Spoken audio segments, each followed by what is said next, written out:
इसी वर्ष बोम्बाई जी के नेतृत्व में भाजपा सरकार ने बंजारा समुदाय के परिवारों को हक्कू पत्र देने की शुरुआत की है। हमारा जो मंत्र है,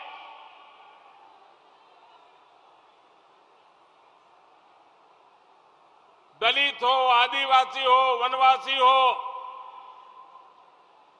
महिलाएं हो, बुजुर्ग हो, जो वंचित है, उन वंचितों को वरीयता, वंचितों को प्राथमिकता, ये हमारे हर कदम में नजर आती है। ये हमारे संकल्प को दिखाता है। भाइयों और बहनों, कर्नाटका ने अवसरवादी और स्वार्थी गठबंधन की सरकारों का लंबा दौर देखा है। ऐसी सरकारों से कर्नाटका को हमेशा नुकसान हुआ है। इसलिए कर्नाटका के तेज विकास के लिए भाजपा की पूर्ण बहुमत की स्थिर सरकार बहुत जरूरी है। आप बताइए भाइयों, जब किसी को बहुमत नहीं मिलता है तो हमारे कर्नाटक का हाल बुरा होता है कि नहीं होता है? होता है कि नहीं होता है? होता है कि नहीं होता है? अब कर्नाटक को मजबूत स्थिर सरकार चाहिए कि नहीं चाहिए? पूर्ण बहुमत वाली सरकार चाहिए कि नहीं चाहिए? मजबूत बहुमत वाली सरकार चाहिए कि नहीं चाहिए? भाइयों बहनों, अब पहला काम कर्नाटका को ये जोड़ तोड़ की राजनीति से बाहर लाना है। हमारे कर्नाटका को तेज गति से आगे ले जाना है। और इसलिए भाजपा की पूर्ण बहुमत वाली मजबूत स्थिर सरकार ये कर्नाटका के लिए आज समय की मांग है। कर्नाटका के उज्जवल भविष्य के लिए ये बहुत आवश्यक है। जरा मेरे कर्नाटका के भाई बहन बताइए, क्या कर्नाटका चाहता है कि मैं भी आपकी सेवा करूं? क्या आप चाहते हैं कि मैं भी आपकी सेवा करूं? जरा जोर से जवाब दीजिए। क्या मैं भी आपकी सेवा करूं? जितनी ज्यादा हो सके उतनी सेवा करूं। हर कर्नाटका वासी की सेवा करूं, हर गांव की सेवा करूं। अब मुझे बताइए, अगर मुझे सेवा करनी है, आपके लिए मुझे कुछ करना है, तो मुझे कर्नाटका में भाजपा की मजबूत सरकार चाहिए कि नहीं चाहिए? चाहिए कि नहीं चाहिए? आप सबको जिता करके लानी चाहिए कि नहीं लानी चाहिए? पक्का लाएंगे? घर घर जाएंगे? भाजपा कर्नाटका को विकसित भारत का ड्राइविंग फोर्स बनाना चाहती है, जबकि कांग्रेस कर्नाटका को नेताओं की तिजोरियां भरने वाले एटीएम के रूप में देखती है। साथियों, कांग्रेस वाले हर चुनाव से पहले झूठी गारंटी की एक पोटली लेकर घूमने लगते हैं। इनकी गारंटियां कैसी होती है, इसका ताजा उदाहरण हिमाचल प्रदेश में हम देख रहे हैं। वहां अभी चुनाव हुए थे। उस चुनाव के पहले ये कांग्रेस के लोग ऐसे बड़े बड़े वादे करते थे, ऐसी बड़ी बड़ी घोषणाएं करते थे, ऐसी बड़ी बड़ी पोटलियां खोल देते थे। उन्होंने वादा किया था रोजगार का, उन्होंने वादा किया था भत्ते का, ये मुफ्ती गारंटियों का पिटारा लेकर गए थे, लोगों को भ्रमित कर रहे थे। कुछ दिन पहले हिमाचल सरकार का बजट आया तो चुनाव के पहले उन्होंने जो गारंटियां दी थी उसका कहीं नामो निशान नहीं दिख रहा है। क्या ऐसी कांग्रेस पे भरोसा कर सकते हैं? ऐसी कांग्रेस पे भरोसा कर सकते हैं? जोर से बोलिए, ऐसी कांग्रेस पे भरोसा कर सकते हैं? झूठे वादे करने वाली कांग्रेस पे भरोसा कर सकते हैं? क्या ऐसी कांग्रेस को कर्नाटका में पैर रखने की जगह देनी चाहिए? क्या पूरी तरह उनको निकालना चाहिए कि नहीं निकालना चाहिए? आज हिमाचल की जनता कांग्रेस को बार बार पूछ रही है कि चुनाव के समय जो वादे लेकर के आए थे, जो गारंटियां लेकर के आए थे, अभी तो 3 महीने नहीं हुए, उन गारंटियों का क्या हुआ? ये सब हवा में उड़ गई। कर्नाटका के लोग भी जागते रहे। ये ऐसे ही खेल खेलने वाले के लिए कर्नाटक एक मौका न देना।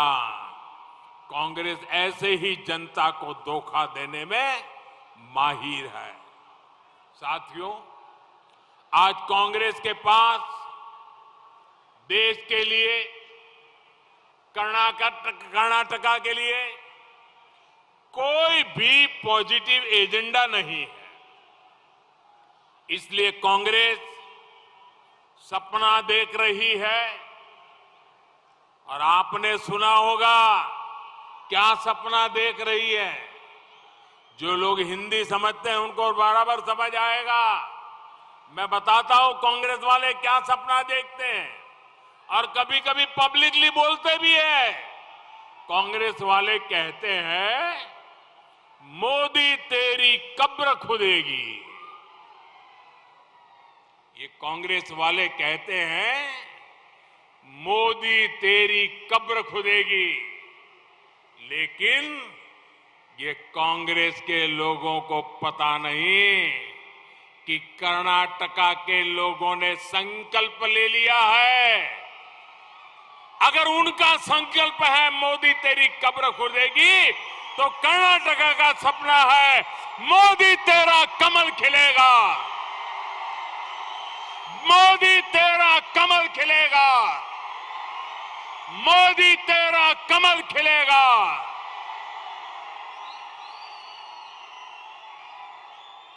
देश की जनता का, कर्नाटका की जनता का कमल के खिलने में ही विश्वास है।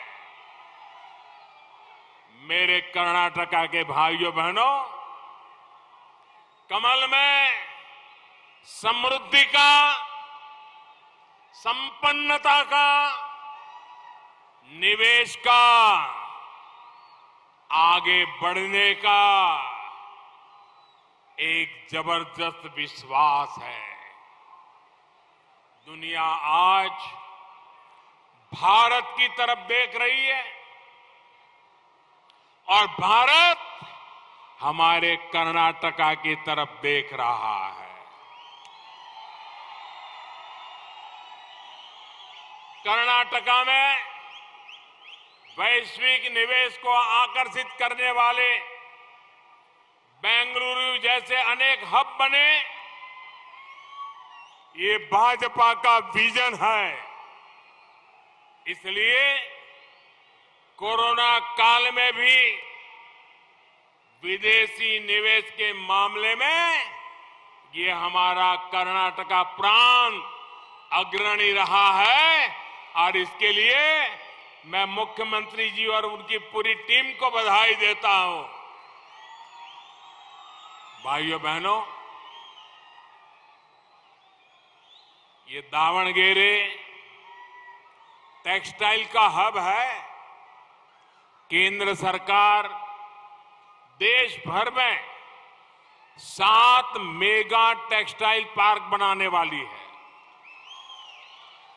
और इन 7 में से एक ये हमारे कर्नाटका में बनने जा रहा है।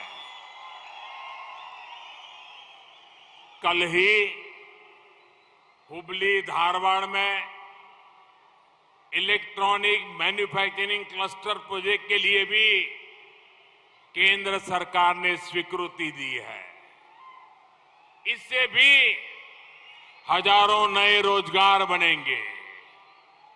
अब जब कर्नाटका का इंफ्रास्ट्रक्चर आधुनिक हो रहा है तो खेती से लेकर सर्विस सेक्टर और मैन्युफैक्चरिंग सेक्टर तक हर इंडस्ट्री का विस्तार होने वाला है।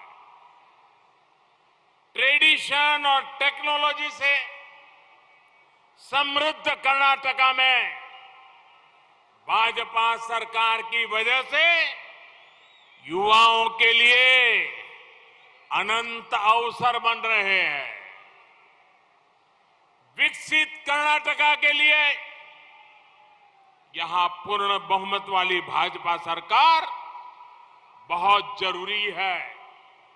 ये संदेश हमें कर्नाटका के बूथ बूथ तक पहुंचाना है। मुझे भाजपा के प्रत्येक कार्यकर्ता पर पूरा भरोसा है। आप इतनी बड़ी संख्या में यहां आए, ये अपने आप कर्नाटका के मिजाज को दिखाता है। भाइयों बहनों, मैं जरा आपसे कुछ पूछना चाहता हूं। जवाब देंगे आप लोग? जवाब देंगे? जरा जोर से बोलिए, जवाब देंगे? आप मुझे बताइए,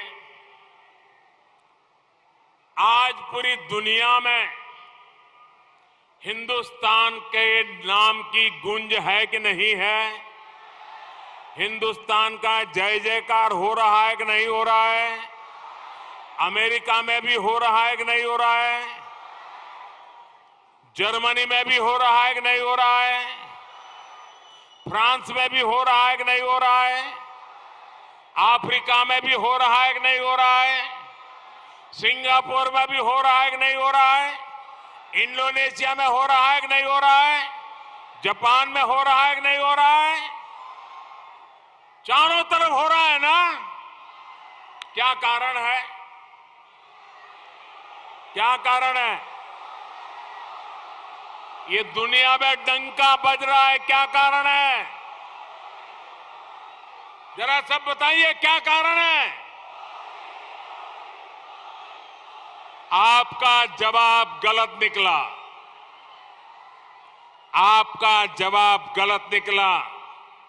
ये दुनिया में हिंदुस्तान का डंका मोदी के कारण नहीं, ये आपने जो एक वोट दिया था ना, उसके कारण बज रहा है। ये आपके एक वोट की ताकत है जो दुनिया में हिंदुस्तान का डंका बज रहा है।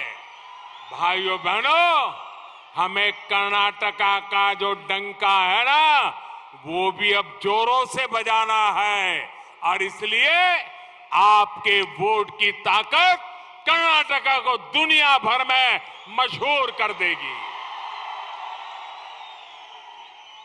भाइयों बहनों, इतना बड़ा उत्साह, इतना उमंग, इतना जोश, अब ज्यादा मेहनत का काम शुरू हो रहा है। अप्रैल महीने के पहले सप्ताह में मेरा कर्नाटका फिर से आना होने वाला है।